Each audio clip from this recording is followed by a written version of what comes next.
I've tried to spread the devil's bit scabious, and that looks wonderful now. Although my husband would disagree. He walks through his meadow and he says this meadow's derelict because all he wants to see is grass for his horses. Several of your auriculas, I think, have headed Alan's way. So how many do you have? Don't ask Alan whether they're still alive. Yes, they are still alive. I haven't repotted them yet. Tut. Jane Ann, have you ever seen the white-berried holly? No. That's because there isn't one. You were so naughty. Hello and welcome to episode 17 of Talking Dirty over at East Ruston Old Vicarage. Looking absolutely gorgeous in green, which I think is his favourite colour, is Alan Edward Herbert Gray, our happy and ever more handsome horticulturalist.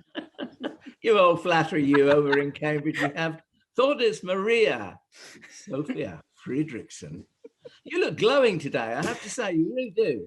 Yeah, I'm always overheating, just running around, headless chicken.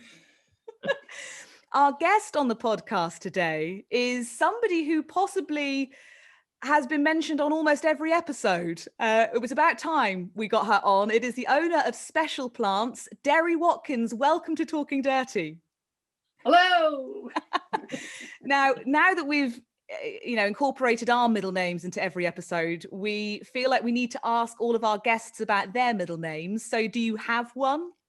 I do, but nobody else has it. It's my own personal private name. My father invented it. Oh. I'm called Derry, but my actual middle name is Daryl, D-E-R-Y-L-L. There is a boy's name with an A, I think, D-A-R-Y-L-L, but my father made it D-E-R-Y-L-L and called me Elizabeth Darrell. Nobody has ever called me Elizabeth in my entire life, but Derry, I remain. So that is the root of Derry. I mean, it's a great name. Derry Watkins, you sound like you should be famous. She is. It's easy to remember, that's true. Yeah. Short and sweet, but weird. Now, I said that we've mentioned you so many times because, of course, lots of our guests on the podcast have got their seeds from you, or their FLOMO is a plant that you make available. So tell us a little bit about Special Plants for people who don't know about it. Well, Special Plants, it's basically started out as the nursery that I wanted to go to.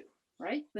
I wanted to make a nursery that I desperately wanted to go to. So every single plant was unbelievably desirable and not usually available. Plants that you'd never see anywhere else, but really beautiful plants. I didn't mind whether they were hardy or tender, easy to grow or hard to grow, as long as they were beautiful and slightly off the beaten track. Then I was going to try to grow them. And it's just grown and grown. I started off mainly with tender plants, things that you had to bring in for the winter, which is actually my first love. I mean, I just don't know what it is about tender plants that make me go, oh, I just go weak at the knees at the thought of these beautiful, beautiful plants. And they're particularly wonderful because they go on and on blooming. They don't understand that winter is coming.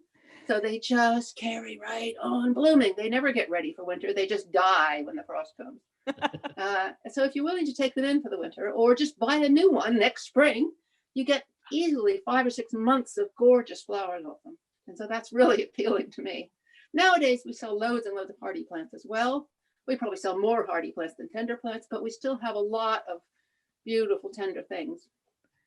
I've never heard it described like that, and that makes so much sense. They don't prepare for winter. They just give and give and give. And if you can either look after them or get a new one, then why not grow them?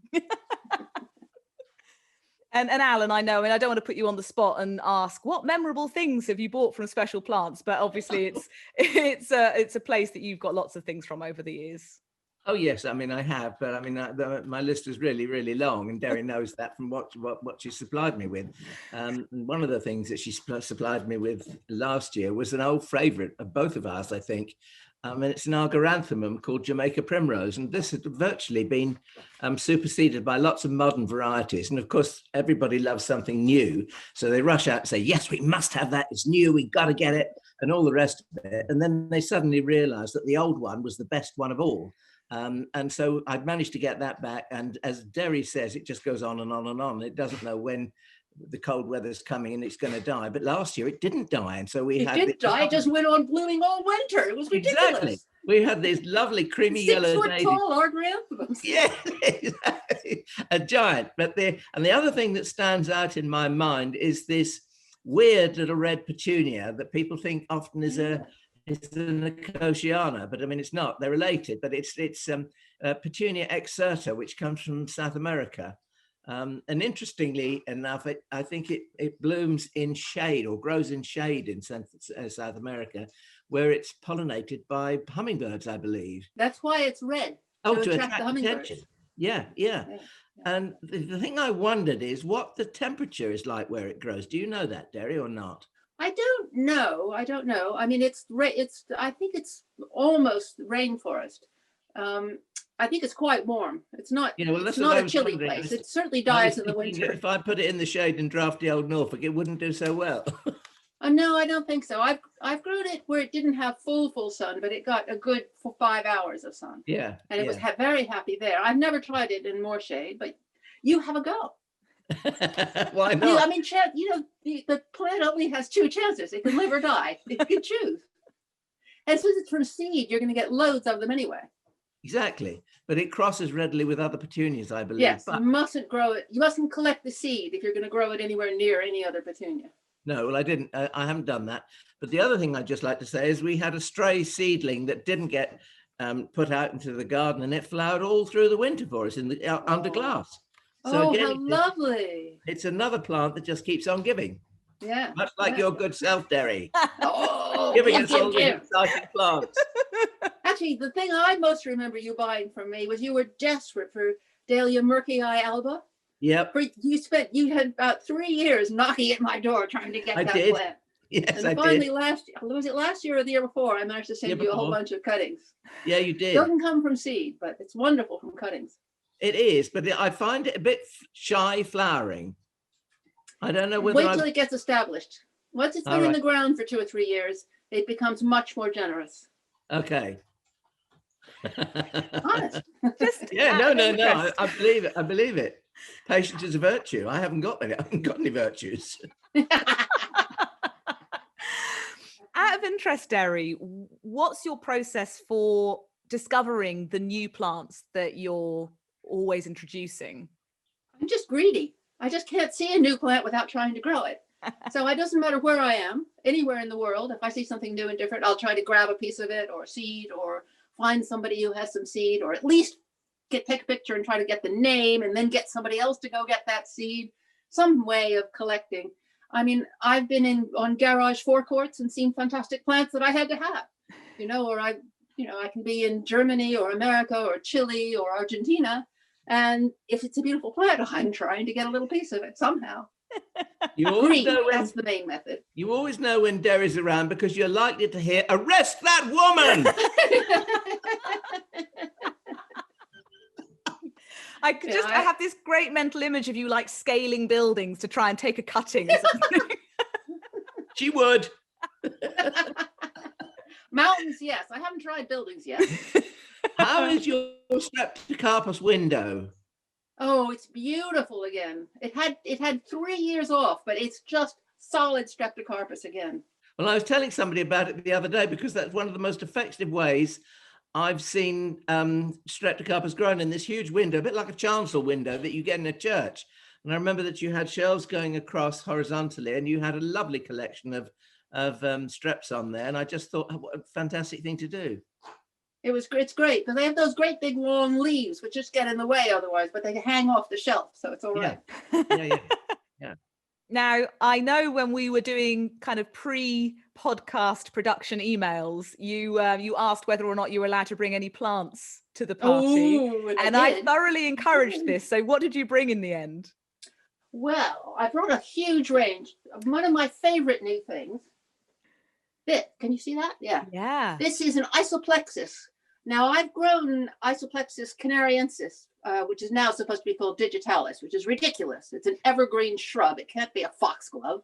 I know it's related, but it's not a digitalis. It's an Isoplexis. I stick with the old names. I'm too old to change the name.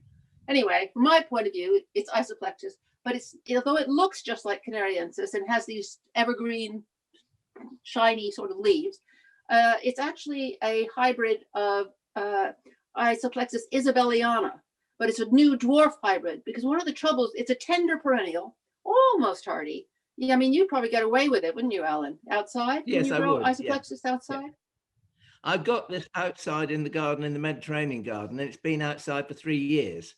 Yeah, great. Yeah. You lucky man, because they die for me in the winter normally. Well, I just took a few cuttings of it just in case the other day. Yeah, yeah. When you take cuttings, have you noticed that sometimes if you go too far down the stem becomes hollow and then it won't root? Yeah. I find the cuttings quite difficult to root. Yeah. They're slow. It's picky. Picky, yeah. It's an expensive plant as a result. Yeah. But the trouble is, for me, being tender, I have to take it into the greenhouse for the winter. Yeah. And they get too big and they take up too much room, and nobody has a big enough greenhouse. There's no such thing as a big enough greenhouse. And so this is wonderful to find a new dwarf form that looks just the same, but it's never going to get so big. This will never get more than most 3 foot tall and maybe 18 inches across, which is, for me, a brilliant thing. So Isoplexis bella, it's a PBR plant. I have to buy them in and sell them on because somebody has to pay the license fee on it. But I think this is a really good new thing if you can bear the fact that it's tender.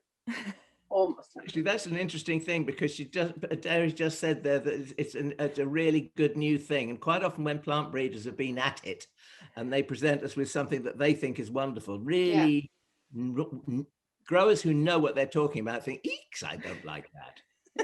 And quite often they say, oh, it's a new dwarf compact form. And I go, no, that's not what I want. But actually in the greenhouse, it is what I want.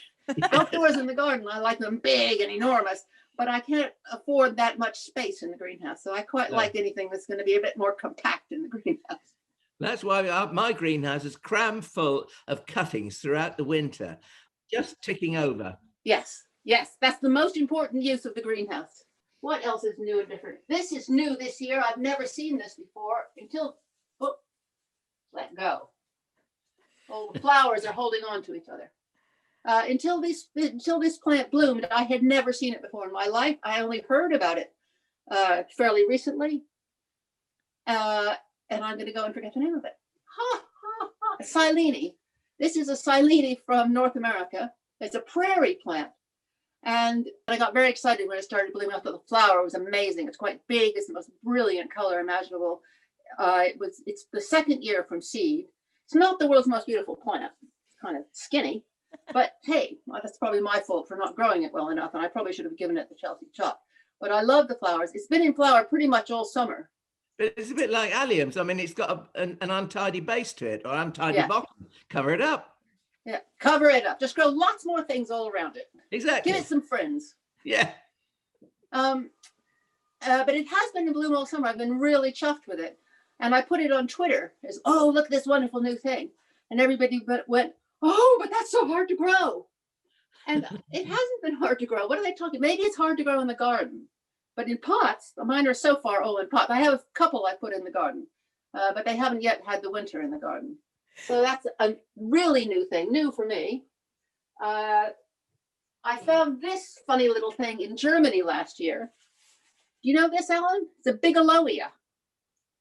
Say again? Bigelowia. Bigelowia natalii. And it has these very super fine little leaves at the bottom. Can you see? It's just tiny, like thin leaves. Yeah. And it's covered all summer in brilliant yellow. This color's fading now. That's as much as it does in terms of flowering. The individual flowers are infinitesimal, but because there's so many of them, the whole plant just glows. It looks as though it's lit from within. Bigelowia, what's his surname? Bigelowia natalii, Mr. Nuttall's Bigelowia. Yeah. Natalia. So it's another prairie plant. I'm finding lots of wonderful new things from the prairies that aren't grasses and aren't big daisies. I've sort fed up with all these big yellow daisies. I've got too many of them. So it's quite fun to find some little things from the prairie, which one thinks would be terribly hardy. Derry, did I hear a rumor that you've got rid of all your salvias? Almost. I had a 50-foot salvia border. Yeah. And I ripped it out, the entire 50 feet, and they're all in bags being sold in the nursery as we speak. and I've put in 50 feet of different salvias. You can never have enough salvias, but I couldn't grow all of them in the same place. So I had to, I'm trying a new range. I have a color theme. So that was brilliant, intense jewel colors, brilliant blues and purples and reds and pinks. And this time it's going to be all apricot and peach and cream and much softer and totally different look, but exactly the same sort of plants, shrubby, hardy, shrubby salvias. I love them. It's an interesting perspective on how to grow them as a showstopper, I guess, because I mean, that border is going to look stunning, but you've got to be very strict. Yeah. Oh, I am really strict. And I give them, I prune them incredibly hard in the spring. Yeah. And I give them a good tidy up maybe twice in the summer. And the whole, that 50 foot, you walk in and just like, whoop. It's one single line, 50 feet long, of multicolored salvias. Fabulous. Yeah. Beautiful. Most people are scared to give them a prune in the summer, I find. You know, that if they come to the garden and they see me pruning salvias, they say, what are you doing? You're taking all the flowers off. Well, yes, but I mean, for 3 to 5 weeks, I'm going to be without flowers. But then, boy, does it go off again. You can do that. Give it a hard prune and lose your month of flowers, and then they do come back again really well. But I just go in and I take more time with it, I'm afraid. I cut out all the long spindly bits that just have 2 flowers at the top. I cut all those out and I leave the younger shoots there, so it carries on flowering. But they never flower as well in the heat of the summer. Weirdly, even though they love heat, they flower better in the cooler weather at the beginning and the end of summer. It's like that ridiculous salvia, the red and white one, Hot Lips. Yeah. And that changes color depending on the temperature or the day length of one or the other. Yeah. I'm a bit worried my other half's going to be listening, because I keep telling him I can't cut the salvias back because they're encroaching on the path. And I keep saying, I can't cut them back when they're in flower. It's not what you do. But he's in the next room and I'm going to be completely found out now. No, you've got to do it the way Derry does it, which I think is such a good tip. I mean, honestly do. And that is to go over your bushes in a more gentle manner than perhaps I do. And that is to follow the stems back with those wispy little flowers on, cut those out and leave the new shoots. Then all the if you have the time into the new shoots. Derry, can I ask what varieties, what cultivars you've put into your new planting? Ribombelle, Heat Wave Glimmer, peach cobbler, peach parfait. I put just a few royal bumble because I thought I don't want to be too sappy. You know, it's a little bit, you know. I can't remember, and I think there's 1 or 2 others, but that's the basic theme. Oh, it sounds delicious. Yeah. So what else do you have lurking? What else do we have here? We have another salvia, of course. This was new to me last year. This is from Ronaldo, the wonderful Argentinian who found Salvia Amistad, which, as Monty Don says, is the world's best salvia. There's no stopping it. In fact, I have to tell you quickly a little trick about Amistad. Everybody thinks it might be a bit tender because I keep losing them in the winter. I don't think it's tender at all. It's the slugs that eat it, because the shrubby salvias that we've been talking about, slugs are not interested. They have a woody structure that stays there and the slugs ignore them completely. But herbaceous salvias, and Amistad is herbaceous, which die right down to the ground. The first inch of growth as it comes out of the ground is slug fodder. They love it. They will come from miles around to eat Salvia Amistad or Salvia patens as it comes out of the ground. If you put 3 slug pellets down, organic slug pellets, in February, love your slugs on Valentine's Day, then you will definitely, I swear, I promise you, unless we get minus 15 degrees, you're going to get Salvia Amistad through the winter, and the next year it will be 6 feet tall. It's incredible. They're 6 foot. Mine are all, I've got about 6 of them, 6 foot tall, 4 foot across. They're still completely smothered in flowers. They'll die to the ground in the winter. I'll go out in February with my slug pellets, and they'll be right back up there by June. It's great. Anyway, from the man who brought you Amistad, this one's called Amina. And it's hard to see. It's a little bit going over now, but it's got lots and lots and lots of little blue flowers on wonderful long quite airy stems. I don't know, trying to disentangle them. They all like each other too much. But you see, they grow, they have just a few flowers. I can't really see what you can see, but you get the general gist. It's an airy plant. I think it's probably tender. It's turning a lovely purple color. You see all these purple leaves? It got through last winter, no problem in the garden, but then I don't expect it to get through next winter. Can I just ask you a question, Derry? Sure. What do you know that we don't? Because, I mean, this winter could be as mild as last winter. It could be, but we've had 2 in a row, been quite mild, Yeah. I think. And I don't know, I don't trust it. No. It's very, very unusual for us to have such a mild winter. I mean, this is a cold garden. I keep thinking this because obviously last winter I'd lifted some dahlias and obviously it was really mild. This winter I'm like, sod it, they're all staying in. And of course it's going to be really cold. Yeah. That's what I feel like. Yeah, I don't know whether maybe the winters are getting a bit shorter as well, because I've left my dahlias, most of my dahlias in for good 6 or 7 years now, through some quite hard winters, and they were fine. Oh, good. Yeah. Wow. Yeah. I mean, not all of them, but most of them. I think you're absolutely right. The winters are getting shorter and the autumns are getting longer. The autumn are definitely getting longer. Yeah, they are. Yeah. Yeah. I used to expect a frost in October because I open the garden for the NGS every 3rd Thursday of the month, the last time being in October. And I used to be terrified that we were going to have frost before the 3rd Thursday of October. That never happens anymore. No. It hasn't happened for 10 years. Yeah. Yeah. Derry, do you have any other plants loitering in your room? I have a few others. Very strangely for me, I have a subtle one. I'm not a really subtle person. I really like flowers. Well, this has flowers, but they're subtle flowers. They're sort of gray white, creamy white, maybe might be better. It's another Silene. Still haven't remembered the name of the red one.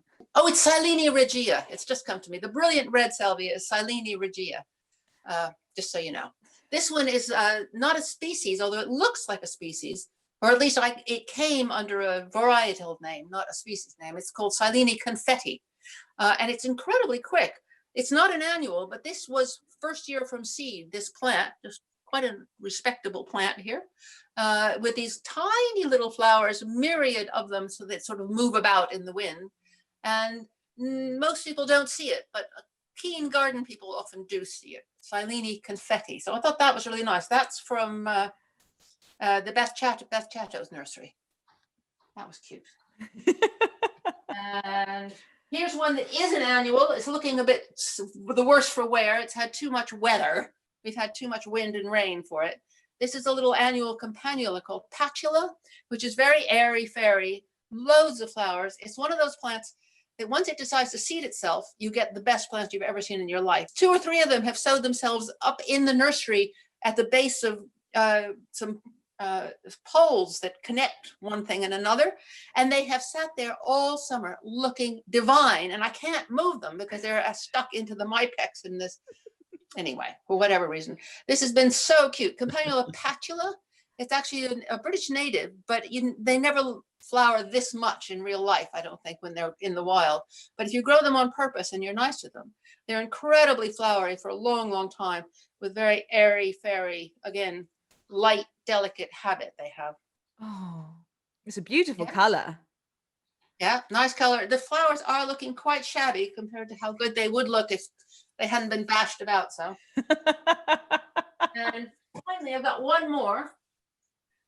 This is another, I think, PBR plant, but the foliage is so beautiful on this. It just shimmers black.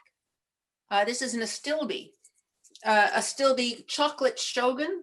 I'm not very keen on Astilbes normally. They have very, very puffy flowers, which are usually shocking pink. Candy, you know, what is it called? That, you know, Candy floss. Candy floss pink. Exactly. They look like candy floss, fluffy, fluffy, big heads of candy floss. And I don't like that color. But this has a very soft, pale pink flower, which I quite like, especially against the very dark foliage. But even if it never flowered, that would be fine by me. That glossy, shimmering satin black, I absolutely love. It does need a lot of moisture, but it is hardy. I mean, all Astilbes need a lot of moisture. They dry up. The leaves will shrivel if they haven't got plenty of juice down below. But that's been a lovely plant this far. I think occasionally I get keen on foliage. It's pretty statuesque as well, and the flower spike looks like now it's gone over and it's all brown. It's got a whole new life. It looks beautiful. It has a whole new life. It has, you wouldn't mind that standing in the garden all winter long, and it does seem to stand up quite well. This is the first year that it's flowered well. Last year this was the first plant I ever had, and it only had a sort of miserable little flower last year. So I'm pleased with it this year. Yeah, that's a real stunner. It's funny because all the way through your show and tell, I've seen Alan jotting things down. So I think there might be some FLOMO going on over at East Ruston Old Vicarage. Well, there always is with Derry though, because I mean she just comes up with such marvelous new plants, and if you're a teensy weensy bit like Derry, and I am a little bit like Derry, I just gotta have it. You gotta have it. Your hands begin to itch. Nothing's gonna get in your way. I mean, in some respects, you may be born to be on this podcast, Derry, because the whole FLOMO feature, perhaps because Alan and I are a little bit greedy, that's where it came from. The idea that you see something in someone's garden or a magazine or Instagram or Twitter and you just want it. Yeah. That's or a garage forecourt. Yes. and I did see my FLOMO on your Twitter ages ago. Lathyrus nervosus, the rare Lord Anson's pea. Ooh. That I tend to just kind of sow home collected sweet pea seed, but I'm gonna have to get this because it looks lovely. You know more about it, so tell us a bit about it. It's not the world's easiest thing to grow. It grows in, I'm sorry to say that. I shouldn't say that because I sell the seeds. I have very few seeds because I can only sell the seeds that I collect, and because I'm not very good at growing it, I don't get very many seeds. But it is beautiful. I mean, the foliage and the flower, that blue-gray is just fantastic color. It grows in the shingle by the sea, in somewhere far away, Magellan Straits, maybe someplace like that. I don't know, far away. And it really requires perfect drainage. It wants to grow in gravel, and I'm growing mine in deep gravel, and it's quite happy. But I don't know that it ever does. I mean, I've never seen one in the real world. I've never seen, a wild one. So I don't think they ever get very big. Mine sprawls about at ground level. It doesn't want to climb, but I could support it better. I think that would help it.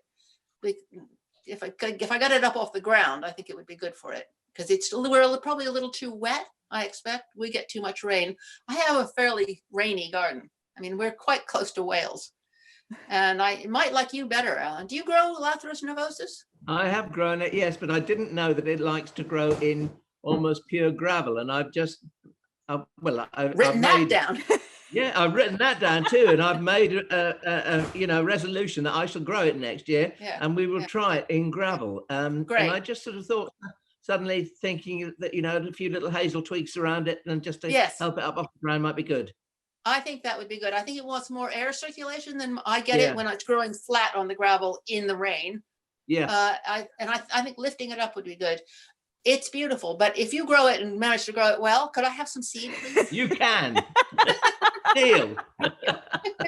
What's your FLOMO, Derry? Well, the thing I'm desperately trying to grow, I'm sort of halfway there. I have some plants, but they don't seem to be growing. Is Nectaroscordum Tripidale or Tripidale. Do you grow that? Yeah. Yes. Now tell me about this plant. Is it a winter grower or something? Let me just tell you this stupid story. I got them in March from a nursery that was closing down. He had a box full of seedlings. They were beautiful, all in full growth. I get this box full of seedlings, think, oh, look at these lovely bulbs. I'll pot them all up. I potted them all up, loads of them. And they all disappeared immediately, not a single green leaf all summer long. I thought, my God, they've all died. They've all rotted. I just saw one come up the other day. I have my first Tripidale leaf after 9 months. And I tipped them out of the pots, and most of them are fine. They're there, but they were dormant from March to October. Is that normal? No. Well, no. Yes, I think probably it is not normal for a bulb that lives in the ground the whole time, because with us, they start poking through quite early. And they flower, I think, probably April, May, that sort of time. Oh, right. And then they go to bed for the summer. And then they go to bed So for the I just summer. got them. So that, Yeah. so I should have left they them alone. estivate. Yes. Yeah. Well, Yeah. yes, but I mean, you didn't know that. It's No. like the first time I ever grew those aerometallicums, those fancy hybrids with all those kind of crazy shapes and colors on the leaves. When I sowed my first lot, they all came up with green leaves and I threw them out because that's not until not until the second year they make their color. So yeah.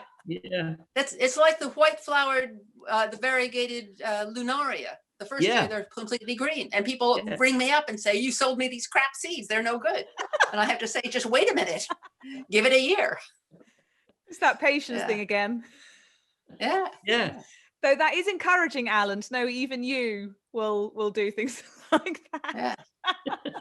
So are they easy to grow, these Tripidales? Are they happy? Yes, I mean, they're fine. They're fine. They just come up and they do their stuff. They've got sort of big heads of hanging sort of green and pink bells. Yeah. Beautiful. Absolutely fine. It seeds itself around like bilio. Siculum does. Nectaroscordum siculum seeds like bilio. Say that first name again, Derry. Nectaroscordum Tripidale.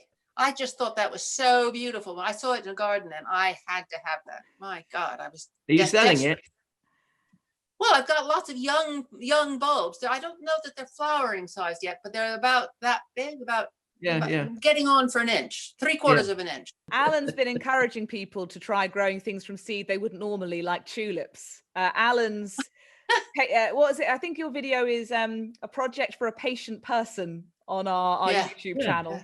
And lots of people, I think, have been inspired to start trying, Tulip sprengeri from seed and things like that.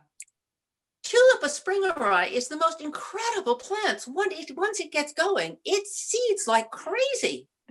I couldn't get over it. I have thousands and I got my first ones 7 or 8 years ago. And I have a proper stand of, I can't get over how well it seeds. Yeah.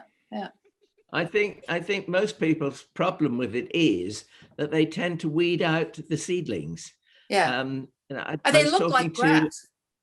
Yeah, they do. They look exactly like grass. Yeah. And I know somebody that grows it between her bearded irises, and she says, I'm meticulous about weeding between the bearded irises, and I always leave the tulips. And we have this massive display of a tulip sprengeri, and she said it's absolutely fabulous. Wow. She said she was going to send me some, but she didn't. They're hard to get out of the ground. They're quite deep. It's hard, and they're small bulbs. It's hard to find them in the ground.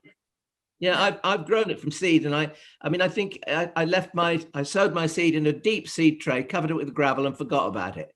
And I think I went back after the second year in summer, and we sifted through it, and I mean they were tiny bulbs. And it's like when you buy some species tulips, the bag arrives, you open it up, and you think, man, what the hell is this? A tulip bulb should be plump and fat like a light bulb. Yeah. This isn't. That species for you. No, they're really beautiful. Mine, strangely, your bearded iris lady, hers are clearly growing in full sun. Mine are growing underneath a deciduous tree in the summer anyway, in complete shade. Yeah. So they're amazingly adaptable. Yeah, yes, really, they are. Really versatile. But, Derry, you can say that for most plants. Just try it. I know that's not what the book says, but just try it. 2 chances, live or die. Yeah. So, Alan, I mean, aside from almost all the plants that Derry has mentioned over the last half an hour, what else is your FLOMO? Well, my FLOMO came as a question yesterday via email from Vanessa, and Vanessa Scott is a great friend of ours who's a marvelous cook and all the rest of it. And she emailed me, said, could you do a plant ident? And Ian and I managed to sort it out. Ian was first on the case, I have to say, because I'd been busy. But it was a climber called Bilidaria Longifolia, which comes from Tasmania. And this I've always known as a very tender plant. And she has a friend who has it in her garden somewhere near Swaffham in, it's North Norfolk, so it's quite fairly cold. And every year it just provides these masses of these purpley blue shiny fruit. And it's truly spectacular. And I suddenly thought, well, if they can grow it outside, I'm going to have a go as well. Yeah. So that is my FLOMO. So I'm going to get that. If I can find one to buy, everybody seems to be sold out of it at the moment. If I can find one to buy before the spring, I'll keep it in the greenhouse over the winter and not put it out until, the frosts are past in the spring. Yeah. Wow. Great. That sounds wonderful. Always back your luck. Yeah. After all of that, FLOMO, the only thing we've got left to do is answer one quick question that came in to us from the Reading Room Garden, who are based in Yorkshire, who said, can you please remind me what these beauties are? And they sent a picture of a pink flower that I'm fairly certain Alan can identify very easily. They would like to get some for the garden at the Reading Room. Alan, what is the plant in question and how should they go about growing it? Well, it's our good old friend Nerine, Bodenii. And it is one of the stars of autumn, really. It needs a sunny position. And I always think it's the bulbs are like ladies going out in evening dress, because they have their top shoulders are showing off. And they have to be above the ground to get the heat of the sun on them to get maximum flower power. But other than that, they're very easy. If you plant them too deep, they'll gradually push their way out and push their snouts out of the ground until they can get the sunshine that they desire. But they're absolutely lovely if you've got a hot, sunny spot. But again, we mentioned plants being adaptable. I know a very shady garden in the middle of Norwich, and they have underneath this laurel, it's a Portuguese laurel. Underneath the Portuguese laurel, there's this wonderful stand of Nerines every autumn. So, oh my God. Just give them full sun. Treat them rough, tell them nothing, and they'll say, yay, I love it. And for anyone who wants to branch out from Bodenii, which is obviously the most prevalent one, I mean, I know your garden's now shut to the public, but I have noticed over the years all kinds of more tender, special ones that you tend to keep under glass. Yeah, we've got a little collection over the years that we've sort of, you see one, it's a bit, Derry will know what I'm saying, because you see one color and then you see another one, which is anything that's got slightly lurid tones to it, like purples and grays and things. I'm there. Whoa, where'd you get that? Must have it. So you try and find it. Sometimes it hurts your pocket, I have to say, because some of these things can be quite expensive. But, it's better than wasting your money on a bottle of whiskey, I think. So I'd rather give me a plant anytime. And I think that, there's also a lot more Nerines that are not so tender that we can grow in our gardens that are coming to the fore. There's a really shocking pink one called Zeal Giant, which is really shocking pink, very tall. And Zeal Giant has sisters that were grown really for the Dutch cut flower market.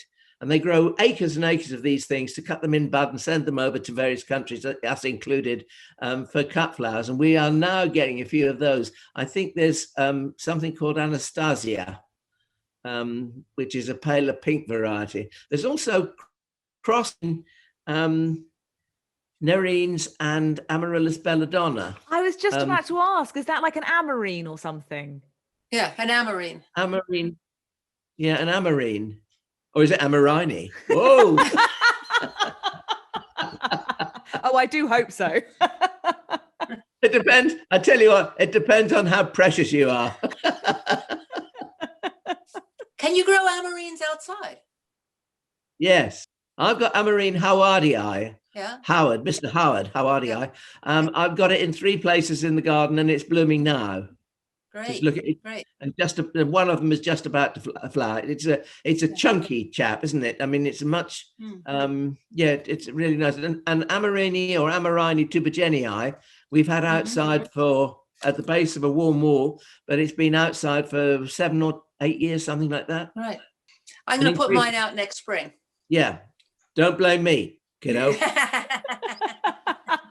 I was just heading to Jane Ann Walton's Instagram, who was on the podcast last week, because I know she'd been raving about her amarines, calling them basically Nerines on steroids, which I think is a pretty apt description. Yeah, that's what it was like. Yeah. But I can't see from her photos whether hers are in the garden or not to contribute, but they do look absolutely phenomenal. And on that note, thank you so much. Before we go, can I just ask Derry a question? Yes. When does your next catalogue come out? What? I'm writing it on this desk where I'm standing right now. Oh, right, I am yeah. writing that catalog. But we did a double printing last year, so we're only going to print the new seeds this year. You have Right. to use last year's catalog with a little addendum that I'll Yeah. send you this year at Christmas time. It's your next best Christmas present. It is. Well, we all know what Alan Gray will be reading in bed on Christmas Eve. Yeah. Derry, Great. thank you very much. Hopefully you'll come back again sometime soon with loads more wonderful plants to share. Great. Thank you. Thank you. Lovely to talk to you. Happy Lovely to see you, gardening. Derry. Bye-bye. Bye. Minimised Thordis. Don't minimise me. I've been minimised. Oh. I looked. Oh, it's Put my screen down because I want to look at something. what are you looking at? This is exciting. Yeah, what a pleasure. Well, you haven't done it yet, Derry. It might not be. Oh, well, what a pain then. There's no problem in the garden, but then there you go. We had our granthum through the winter as well. My thing is saying low battery. That's not much fun. Your face disappeared, and Alan and I looked Yeah. at each other in consternation and terror. Uh-oh.